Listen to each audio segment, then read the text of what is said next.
Good morning, everybody. Feeling good? I'm so glad that Mark did the announcements from in front of my favorite tree out there. So I'm going to do a song. So bring your favorite tree into your mind right now, all right? Happy Earth Day. I love the trees, the way they sway and swing in a gentle breeze.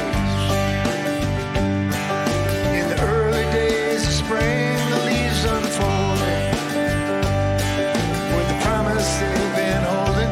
It's times like these. I love the trees.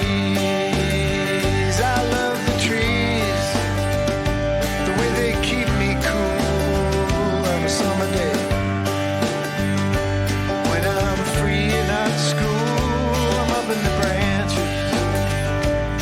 It's like a hero taking chances. It's times like these. I love the trees. They're always changing with the seasons, just like you and me. Always reaching for the light of day and helping us breathe. They get the roots way down in the solid ground. They can weather any storm. And when the time is done, we chop them down. And their fires keep us warm. I love the trees, where the leaves turn gold and the days grow short and the nights grow cold. What a beautiful show.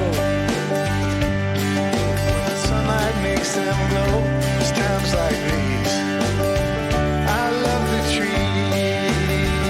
I love the trees, the way they stand so strong through the wintertime. They can seem so long, but they're wise enough to know there's new life beneath the snow. It's times like these. I love the trees. They're always changing with the seasons, just like you and me. Always reaching for the light of day and helping us breathe. They have the roots way down in the solid ground. They can weather any storm. And when the time is done, we chop them down. And the fires keep us warm. I love the trees. In each and every season, they're friends of mine. There's a good reason when I breathe out, they breathe in. It's a chain of life that never ends. It's times like these. I love the trees. Yeah, when I breathe out, they breathe in. It's a chain of life that never ends. It's times like these. I love the trees. It's times like these. I love the trees.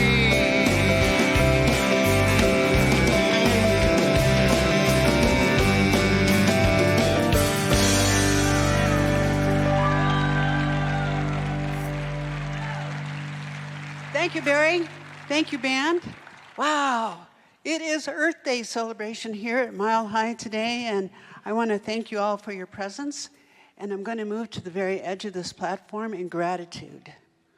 In gratitude for each one of you, all of you, this incredible Mile High community. You know, sometimes we kind of take it for granted. Sometimes I do. But it's an incredible community. So thank you for your presence today. Thank you, thank you, thank you. And so I'm going to invite my buddy Barry down on the stage for a little honoring here that we have. And I don't want to get in your way.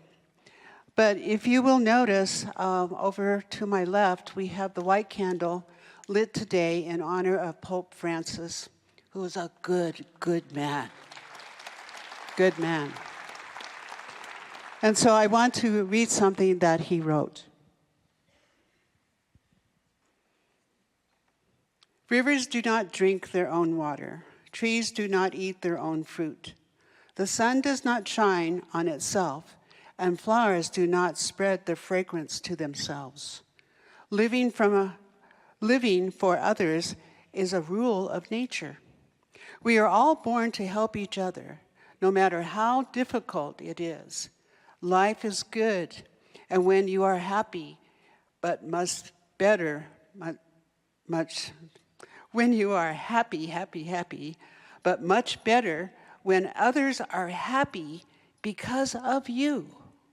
Pope Francis.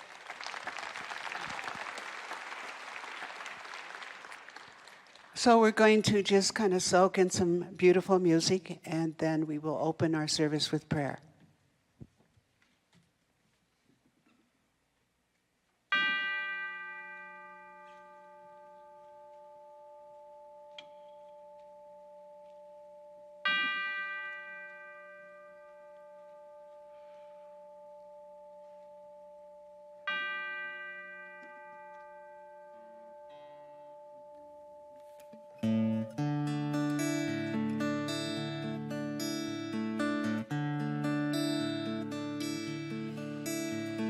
Surely the presence of God is in this place. I can feel the mighty power and the grace. I can hear the brush of angel wings. I see glory on each face. Surely the presence of God is in this place.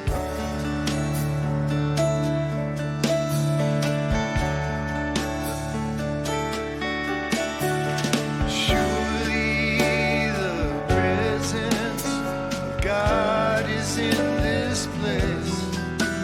I can feel the mighty power and the grace.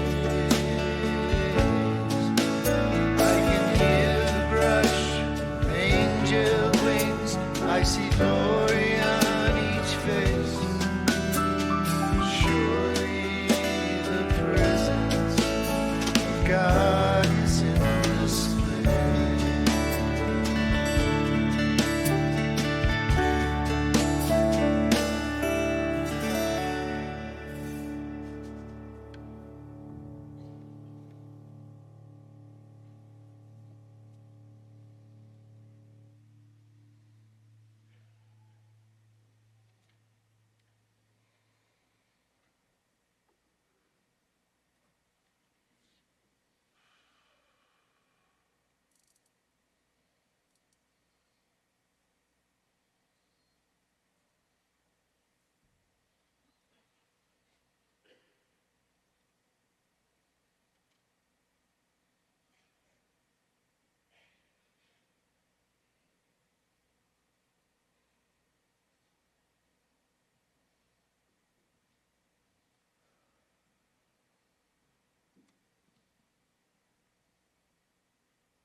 The power of the stillness, the silence, has invited us into that upper room of heart within each one of us.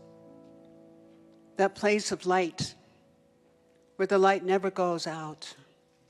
It's a place of God, of Spirit, Almighty God, that precious life that is above, below, and all around about.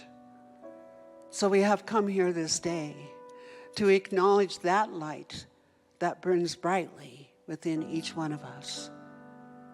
And I also honor the preciousness, the life of Grandmother Earth, Tonka Sheila, and recognizing that at the very center of her core, perhaps is a beautiful crystal bed where violets grow. And she breathes through the trees, and we receive that breath. And so Almighty God and Almighty Spirit is instructing each one of us this day to recognize like never before that that living Spirit is within us. It does not discriminate. It is for all. So we behold whether a person is dealing with a physical situation, emotional or mental, that the light of Spirit is there massaging and healing and bringing forth that normalcy right here, right now. and just giving thanks for knowing like never before as we stand in truth on this blessed planet, as we witness the twinkling of the stars, the warmth of the sun, that each one of us, we are stewards of life itself, and we are absolute seamless union of the divine. Seamless. So I declare this into being.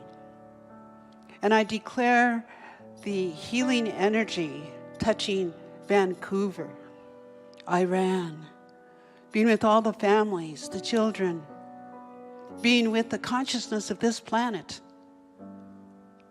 in and through all walks of faith, recognizing that place of high heart, that place where the light never goes out. So I raise this prayer in thanksgiving, and I release it with gratitude, because it is released to that knowingness, that pattern of law. We call it law, but it's a pattern, and it's always present. It has received these words. It has acted upon them, and it is done. And so it is. Amen.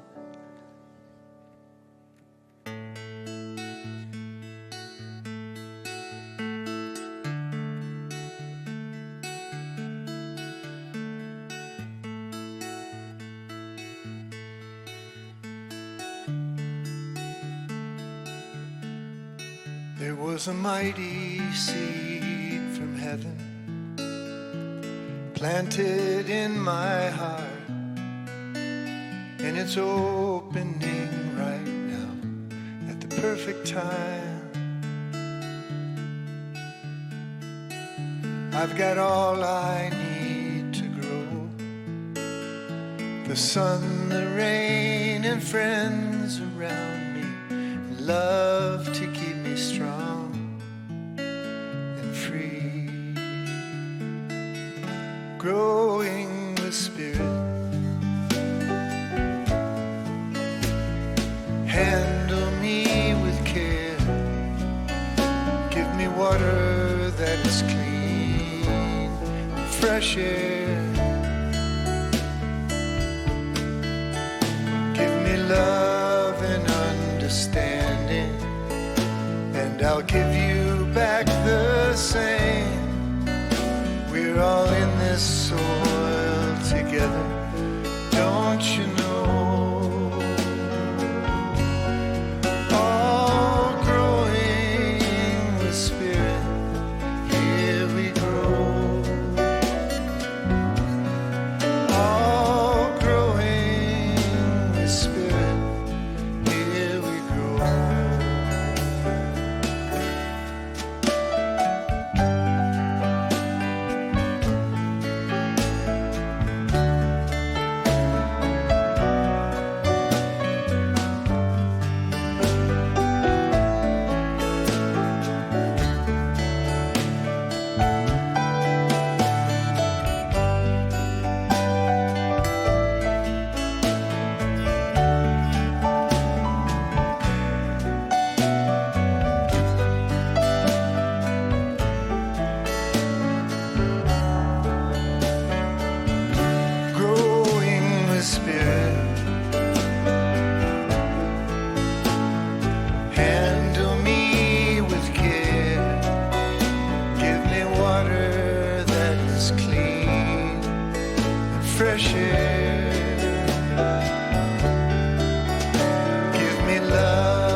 Our words of inspiration supporting our Earth Day service today come from Chief Seattle.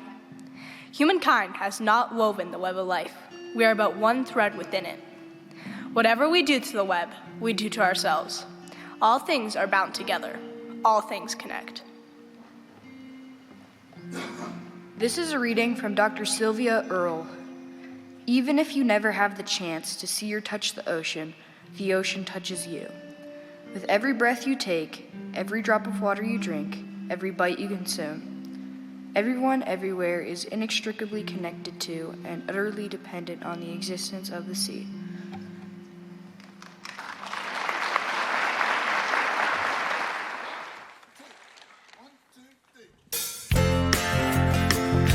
This is a song about home base here.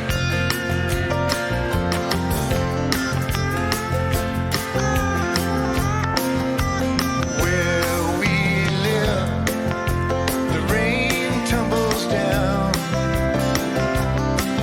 and the food grows right up from the ground. And there's fruit upon the trees, as tasty as you please. And at harvest time we sing and dance around. Where we live, the rivers run free, and they carry their precious water to the sea. From the mountains through the plains, one life is sustained for all creatures, for you and me. Where we live is green and blue. There's enough for me and you. We have so much, we just have to give. Where we live, where we live.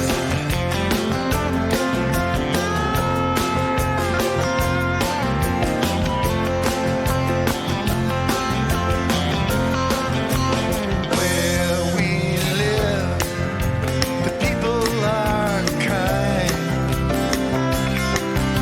We're keeping our hearts in mind. The Great Spirit casts the dreams, and we play out the scenes.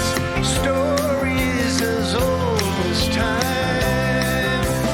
Where we live, we're learning how to share, 'cause the gifts belong to people everywhere. From outer space we've seen it all. We're living on a ball. You see no borders and no boundaries from there. Where we live is green and blue. There's enough for me and you. We have so much, we just have to give. Where we live, where we live. Where we live, where we live. Where we live.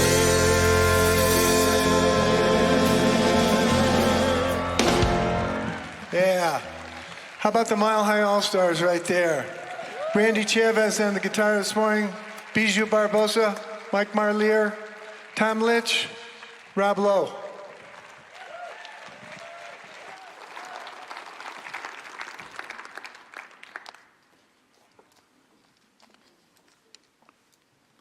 I'm going to switch gears here. We'll see how it goes. Everybody feeling good? Okay, talk amongst yourselves for a moment. I'm always so glad when this works, you know what I mean? I'm the guy that had the cards in his pocket all the time, and it's like, why don't you do that on your iPad, What could go wrong? So it's great to be back. I'm retired, and what that means, thank you. So what that means is I got to get up at 5 o'clock this morning and get here for rehearsal. So it's been a great retirement, but it's great to be back. It's always good to play with the band, amazing group of musicians, and it's always good to be here with you. So thank you for putting up with me. And as a long-standing tradition here, another thing you have to put up with is a picture of my grandchildren, Ruby and Ivy, right here. So in this shot right here, Stephanie took, and I was reading them the Three Billy Goats Gruff. And at this moment, the smallest billy goat was just walking onto the bridge to meet the troll. And you can tell there's a lot of anticipation and wonder.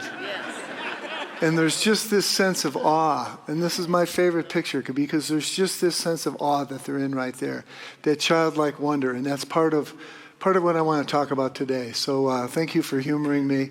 And they're growing up fast, but it's always good to be around them and just to remind myself of what's important. And that's part of really attracts me to being here on Earth Day this year to speak, because when you have grandchildren, you think about Earth Day a little bit differently.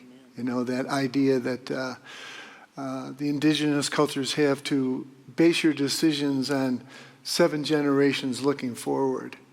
It makes a lot more sense when you have grandchildren and you know you're going to be handing things off. So that's part of the gift of Earth Day, that it drops us into our hearts to remember that we're not really owners of the earth. We're just borrowing it for a while and renting it from our children. So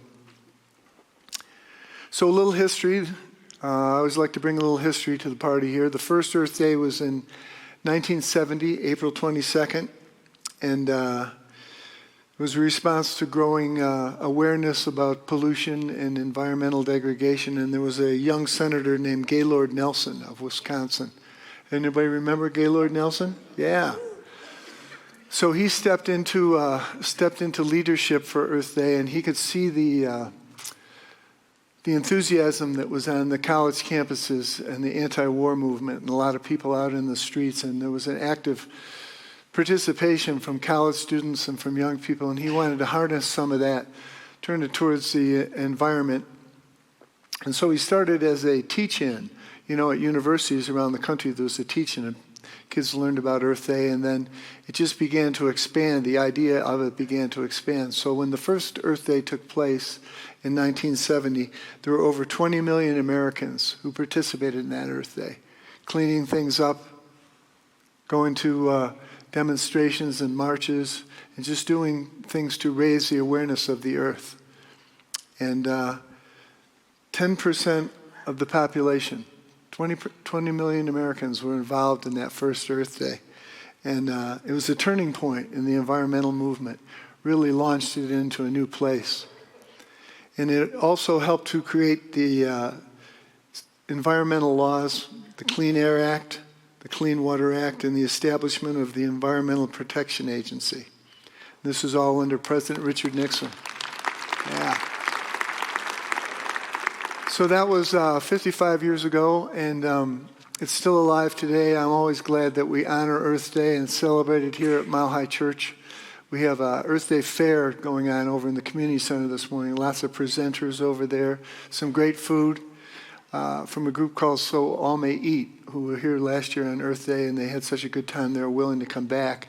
So I hope that you'll go over after this and check it out, and you can learn ways that you can be in better relationship with the earth and do small things that make a big difference, because we're all in this thing together. And title of my talk today is Our Sacred Earth. We have a ministry here called the Sacred Earth Ministry. There'll be a part of that presentation today over in the community center.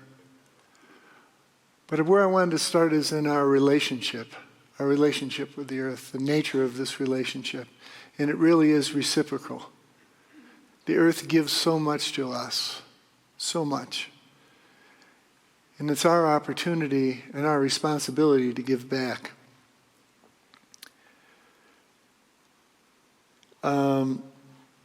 the sacred earth thing is really important to me, because I can see how this relationship is not only a part of taking care of the earth on Earth Day, but it's about taking care of ourselves, about this connection with earth, this reciprocal relationship that we have, that we need to give into and be more aware of.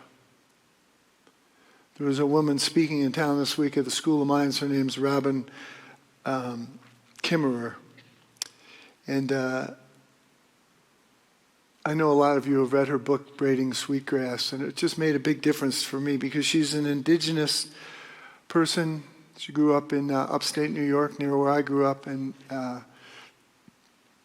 so she's an indigenous culture, but she's also a very highly educated scientist. So she blends those two worlds together.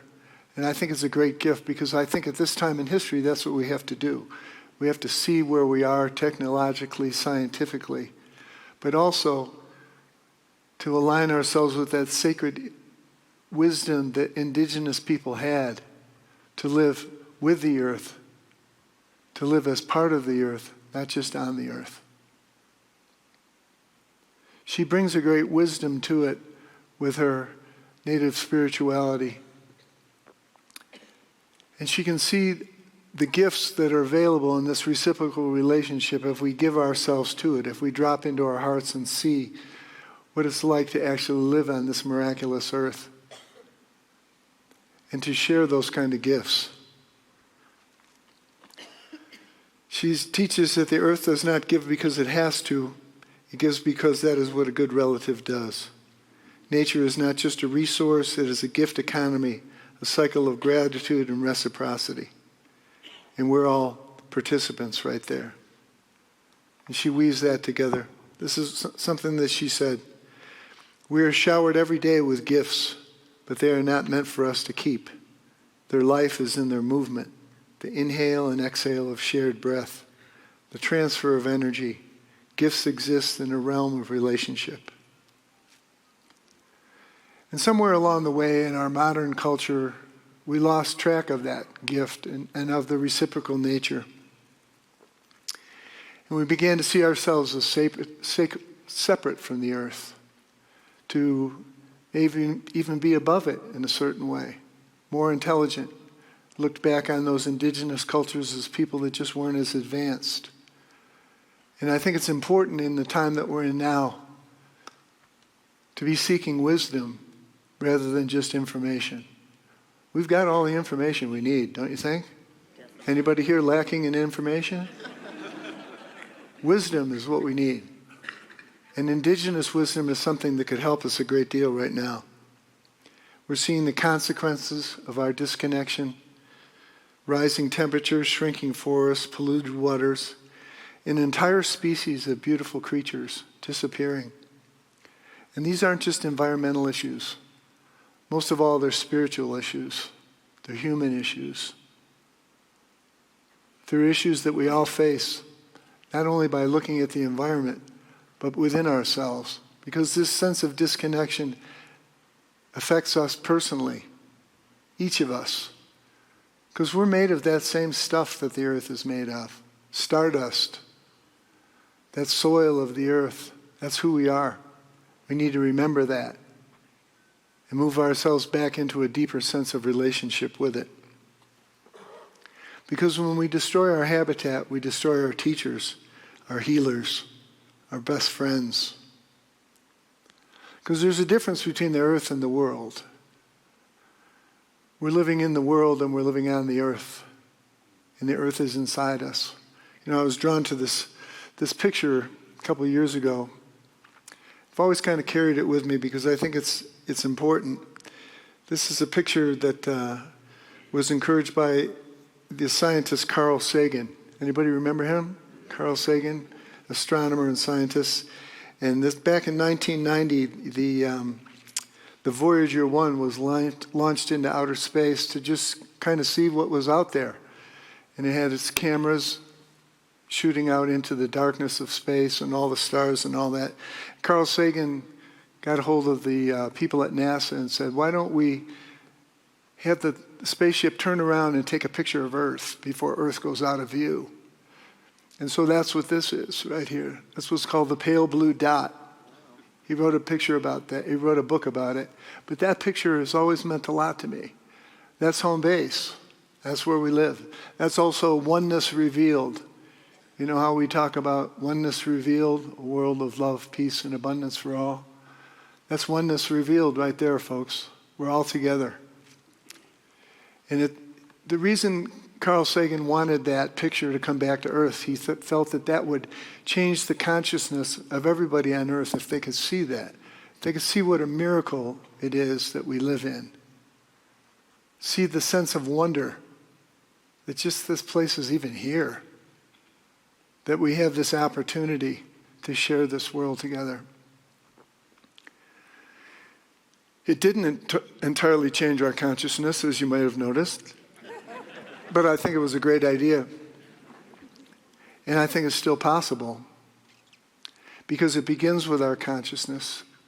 As we move closer to the earth, we start to see the world that we've created here.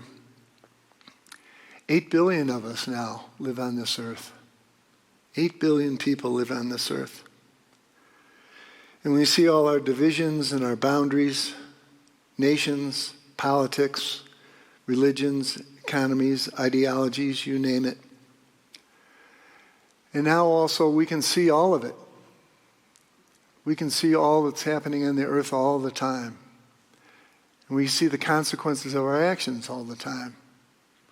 And so our consciousness has to come to meet that, to match that, and to realize that we're all in this soil together. We might not want to admit that, but that's the truth. And I think that's part of our evolving consciousness right now. We're in the consciousness business here at Mile High Church. You might have noticed that. That it's what we think about and what we have in our hearts that we're living from that causes us to act in certain ways in the world. So now that we can see it, we can see all that we have in common.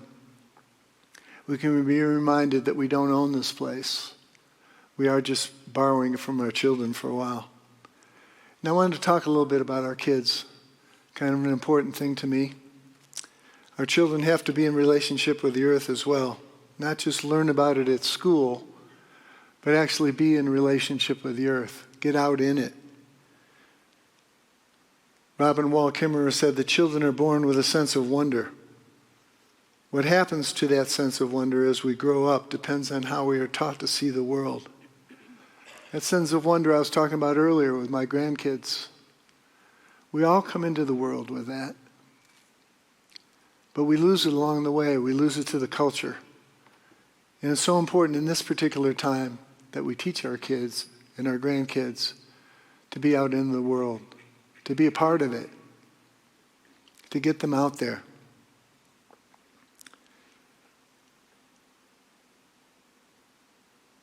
I read this thing this week that it's been shown by certain studies that the average American child spends less than 10 minutes a day in outdoor unstructured play. About 10 minutes a day, and over 7 hours looking at screens. So think back for a minute. Just think back to what it was like when you were a kid. How much freedom that you had. How much freedom to be outside and to play with your friends. How there was so much less fear. Was the world safer? I don't think so. But there was less fear. Our parents would let us run around outside. When we bugged our parents, which was often, that's what they'd say. Go outside. Go outside and play. That's all you really needed as a parent then. Now we have classes taught by people like me. And they'd let you go outside, and they would say, when the street lights come on, come back home. If we haven't moved, we'll let you back in.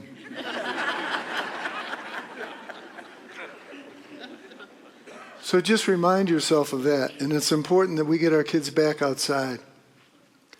One of my favorite books about kids and nature is a book called Last Child in the Woods by Richard Louv. He coined the term nature deficit disorder to describe the growing gap between children and the natural world. He writes that the child in nature is an endangered species. Think about that for a moment. When you think about endangered species, the child in nature is an endangered species. We need to protect this time of awe and wonder that our children have available to them. Children will naturally form bonds with the earth if we let them. We just need to step back sometimes and let the mud pies happen. This is something that Richard Louv said. Passion does not arrive on a videotape or a CD. Passion is personal. Passion is lifted from the earth by the muddy hands of the young. I love that. Let's give our children permission to get muddy. Let's take them camping. Let's get them outside. Okay? Up for that? Parents and grandparents, they don't need another toy. Anybody think your kids have too many toys? Let's see those hands. Let's get them outside. While I'm here, I wanted to give a shout out to our youth ministry because Stacy Butters is doing a great job and they're doing some really good work over there, and all of them. And they'll be a part of the presentation over in the community center this morning. I hope you'll go over there. There's our teenagers over there and our young kids, and they've made a bunch of stuff and they're part of it. We still do the Seed in the Cup project every spring so the kids can learn about planting their thoughts and planting their seeds. And also this year, I think it's great that we're celebrating our 34th year of Rainbow Day Camp. Every year for 34 years, we've had this day camp here, and this year it's sold out in March, the earliest time ever for day camp. And they've got more teenage helpers than ever before, so they're going great. And I remember when we started this, it was just a group of enthusiastic parents. Our son Gabe was 4 years old at the time. And our curriculum for Rainbow Day Camp that first couple of years really maintained a high level of integrity. What it had was a kickball, a bunch of peanut butter sandwiches, and we would walk up to the park up the street and run through the sprinklers. Then we would come back and do it again and send the kids home wet every day. But they spent some time outside, and they also spent some time in a teepee with Dr. Patty.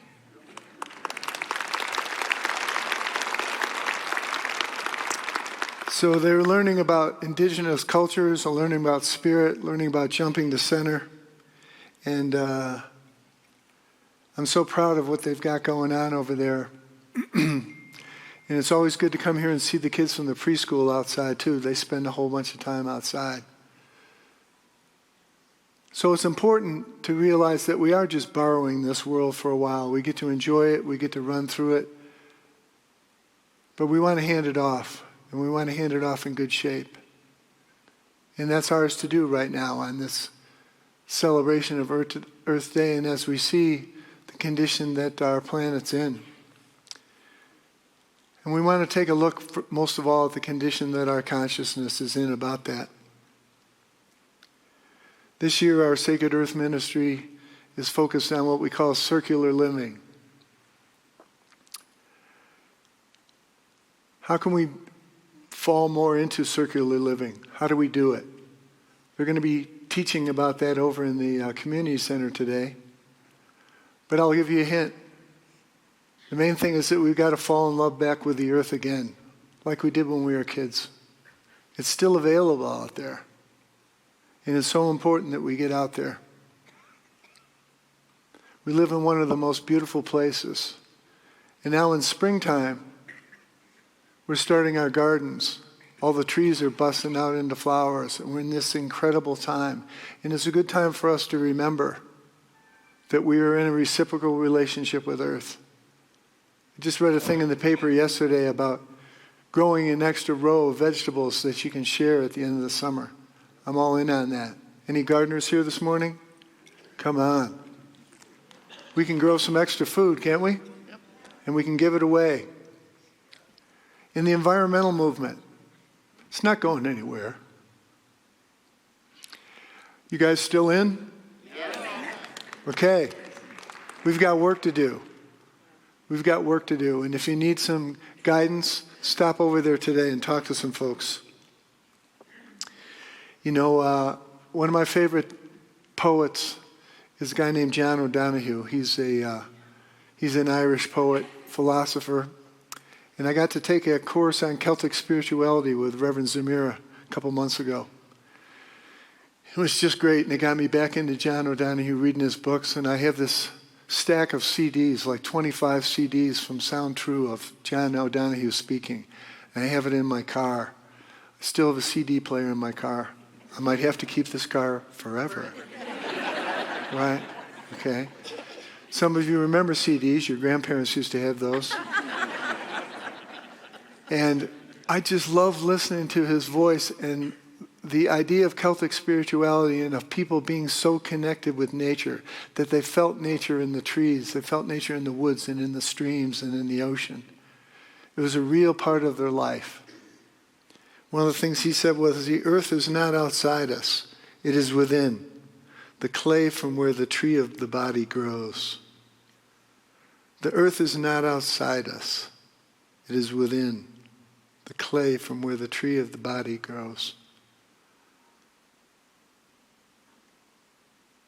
So let's fall into that reciprocal relationship today.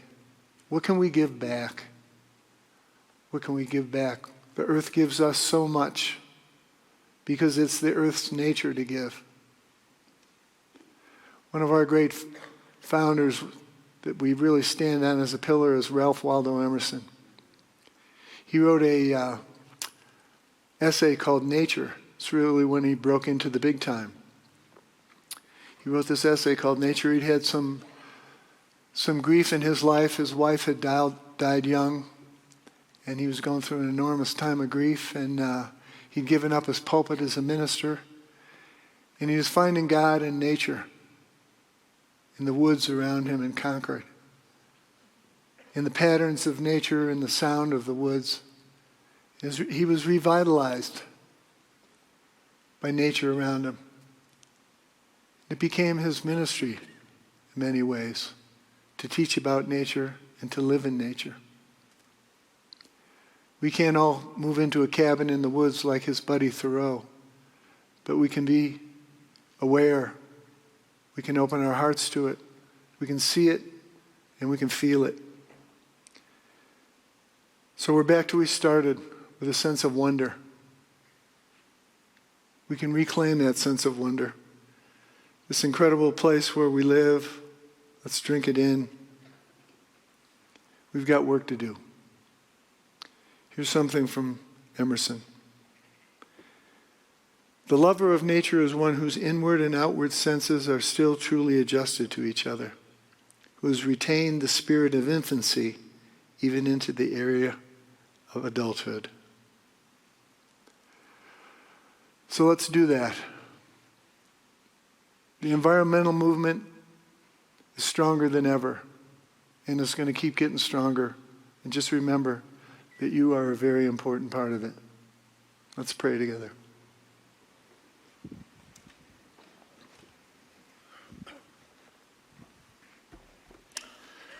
Almighty God, creator of all things,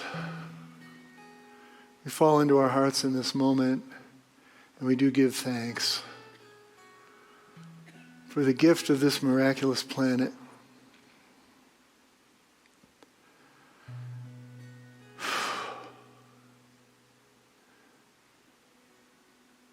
This amazing place that you have gifted to us to come, to learn, to grow. To grow with your Spirit absolutely inside us always. Your Spirit alive in each plant, in each vegetable. Your Spirit alive in the stars, and in every blade of grass. So we open this morning to that gift, and we commit ourselves to hold it precious and to do our work, to sustain it, and to continue this process of evolution. We know that we can't go back. That's not how life works. So we commit to go forward, to blend this technology with indigenous wisdom, to create a world that does work for everyone, where all are honored, and where we grow with spirit. I give such thanks for this amazing, amazing gift. We are blessed. So it is. Growing with spirit,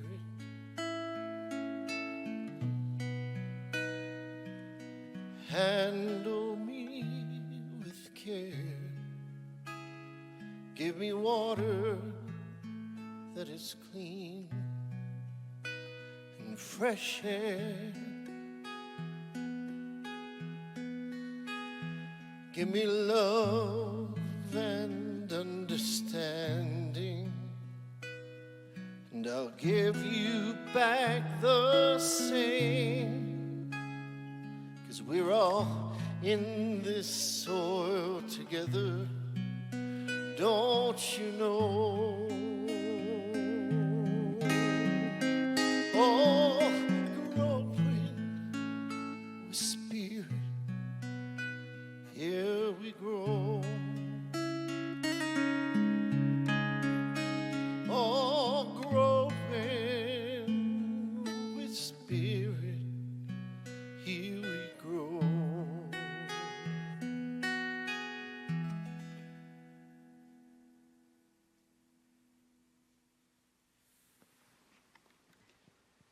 I want to thank Tom and the music, and I want to thank Barry. Let's thank him. Not only did he do a talk, he did all the music. Not only did he write the talk, he wrote all Yeah, the he wrote music. all the music too.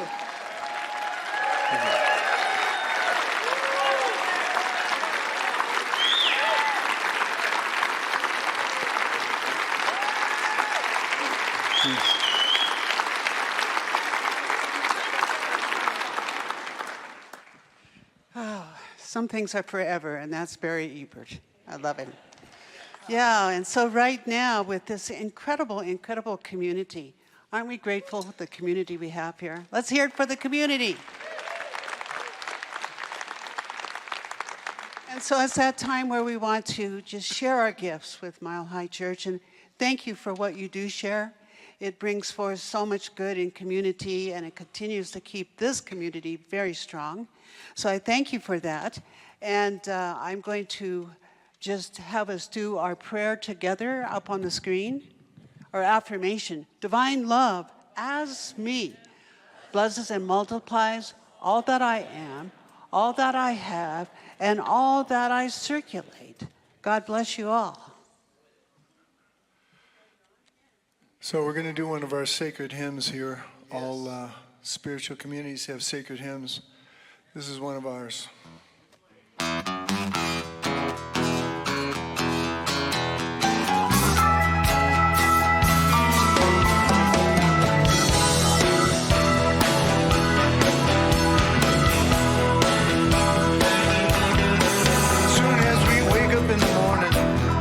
When the voices start, don't take long before they run from your head right to your heart.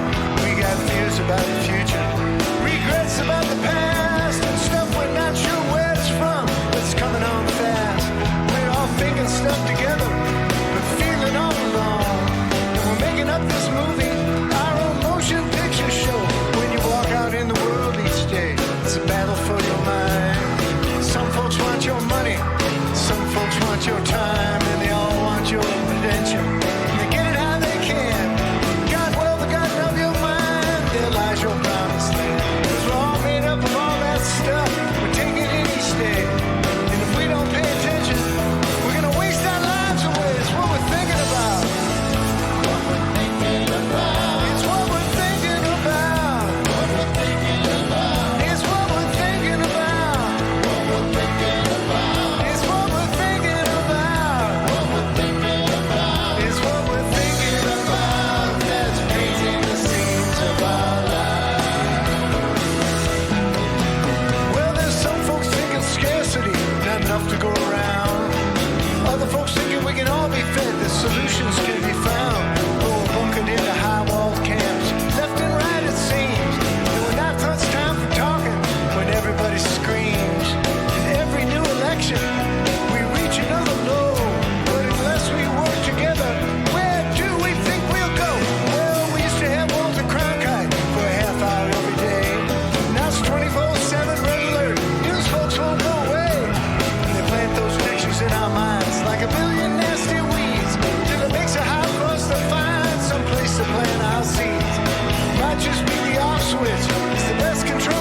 a big investment, that war is the only way.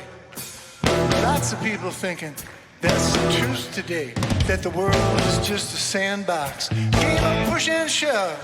Other folks thinking that there's no power greater than love, and we were not left alone here to wait for peace to come. We've been given all the tools we need. Let's start using some. It's what we're thinking about. What we're thinking about. It's what we're thinking about. What we're thinking about. It's what we're thinking about. What we're thinking about. It's what we're thinking about. What we're thinking about. It's what we're thinking about. That's painting the scenes of our lives. Yeah, here we go. It's what we're thinking about. It's what we're thinking about. It's what we're thinking about. It's what we're thinking about. It's what we're thinking about. That's painting the scenes of our lives. What we're thinking about. That's painting the scenes of our lives. It's what we're thinking about. That's painting the scenes of our lives.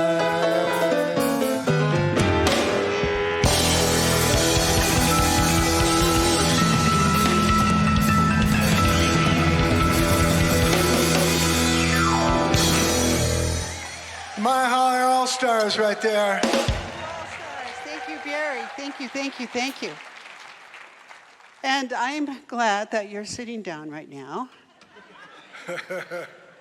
because I'm going to have Barry come down here when he has a second here. We have a very special acknowledgement. This is before I honor the people who are here for the first time and our practitioners. Let's see if I can get through this. Got to raise my sail. We have two people. I'd like to have them stand. Faye and Dave. They have been with us for so long, and they're moving to California. Yeah, so we're going to miss them, something terrible, and we're going to wave to you every Sunday because you're going to be on Zoom, okay? So we thank you so much. They've been always so cheerful, always here. So thank you, and God bless.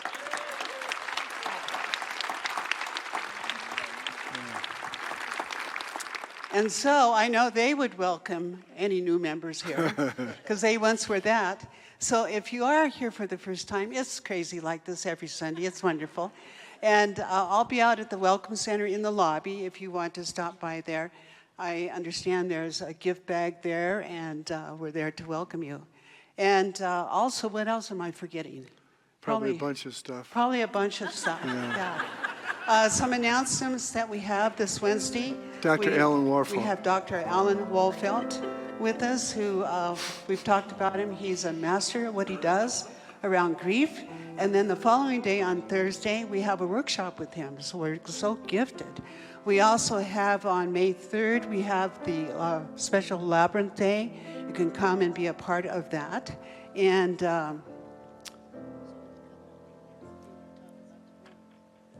Earth Day Fair. oh, Earth Day Fair, of course. We've been talking about it all morning. I was over there in between services, and it is really great. So stop by. Please stop by. And Jackie.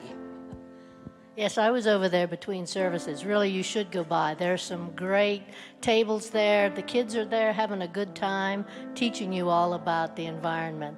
But that's not why I'm up here. I'm up here because I'm teaching a class called The Art of Forgiveness that starts this Friday. It is an in-person and an online class, so you can do it either way. And it is based on the work of Desmond Tutu, which is excellent work on forgiveness. So I encourage you to sign up for that. You can go to our website, go to the classes, and sign up for Radical.